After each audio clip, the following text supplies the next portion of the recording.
Happy Easter. Thanks for tuning into the Moneyline Grind. I have three picks for you, three NBA picks for you.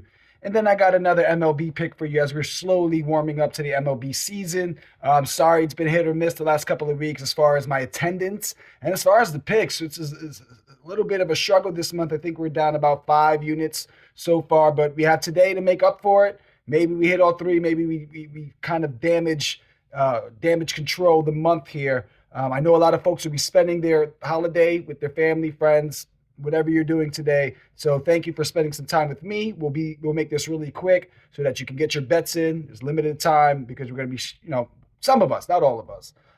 So I've done the research. Let's jump right into it. I'm leading off with a fade. I'm taking the under on Grady Dick, under 16.5 points plus rebounds. They're at home, but they're playing the Sixers. This is minus 120 on BetMGM. He averages 9.7 PR this season, but 15.2 in his last 10. But when you look at the season numbers, he only averages 2 rebounds a game. So that means he'll have to score 14 or 15 points to really make this bet a loss for us. And he's only done that 4 out of his last 10 games. And the concern here really is a blowout. I think if the Sixers do blow out the Raptors, the spread is 10 points here, that we'll probably see extended minutes for Grady. The Raptors might use this as an opportunity to just work on him and getting some live action works because, he is a rookie. And I believe he was their lottery pick. So I think in a blowout, you'll see some more extended minutes. He'll feel more free. He might not be as tense. But when you look at the guys who might guard him, you got Oubre, you got Maxey, you got Tobias. They're going to make it difficult for Grady. Opposing small forwards only average 11.3 points per game versus the Sixers,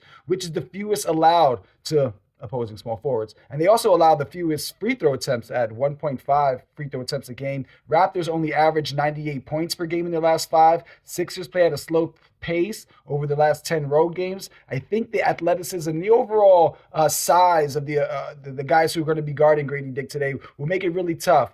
Hopefully the first half is within 15 points and the game seems moderately close. If the blowout does happen, maybe in the fourth quarter that happens so that we don't see those extended minutes. My second pick here, and I do have a disclaimer on this one. I'm taking Donovan Mitchell over 29.5 points plus rebounds plus assists in Denver. The line is probably now 30.5, which is minus 105 on MGM. So we'll put that as the bet there. He averages 38.5 PRA this season. The concern here is that he might be on a minutes restriction, but he did play over 30 minutes in his last game, hit 30 PRA in 80% of the games where he at least plays 29 minutes. So 29 minutes or more, you have an 80% success rate there of getting this PRA line. I understand Denver's elite defense at home. You hear me bet on their defense when they're at home plenty of times. But we don't really need much of Spider here. If he can get us 22 points, I think this is easy money. Jamal Murray is questionable, but I do not think he will play. Now, my disclaimer here is that the rumor is that Mitchell's knee is still giving him problems, and it's being a little bit suppressed. I don't know. This is a rumor.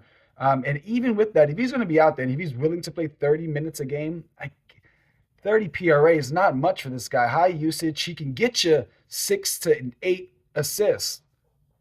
He can shoot the 3-ball. He's actually underrated 3-ball shooter, I think. And I just think this is an easy bet. But I just want to share those concerns and what I've researched after the fact. After I put this together, I read that.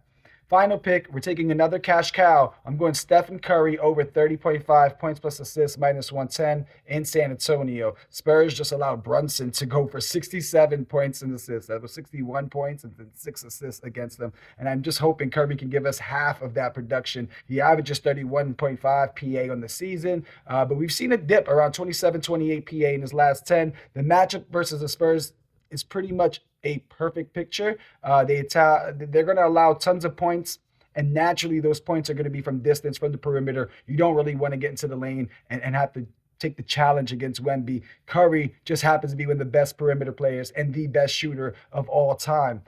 In November, Curry had 41 PA against the Spurs, and I think this is the game where he gets to explode. He's in a drought right now, and this is the perfect matchup to get back in rhythm. Spurs lack the experience to really identify where the screens, the movement, the cuts, the counters, where all that's coming from, and the Warriors have seemed to master that. So we're going to see a team that has mastered a very complex offensive scheme versus a team who's going to get a 101 lesson tonight on how to guard that. Good luck there. So those are our 3 NBA picks. Grady Dick under 16.5 PR, Donovan Mitchell over 29.5 PRA or 30.5 PRA, and Stephen Curry over 30.5 PA.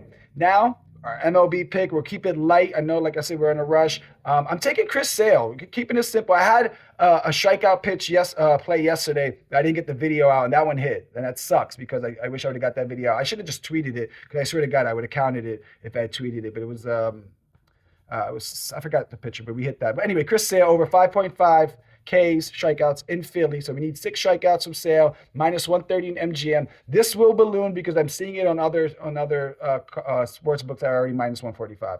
So take it at minus 140 on MGM. If it has ballooned already there, it'll be a bankroll builder. Philly struggled last season versus left-handed pitching. The weather's good. The history's there. The ballpark favors more strikeouts. The umpire favors more strikeouts. I've done a little bit of research on this, as I should, right? If I'm going to share these picks with you, we're going to put money on it. And that's my play today. I just want to get things on a positive note in baseball. And then when we fade out of basketball, we'll be able to get full baseball slates, including spreads and hits and props and all the fun stuff. But happy Easter. If it's a regular Sunday for you, happy regular Sunday. Let's make some money. Let's stay profitable.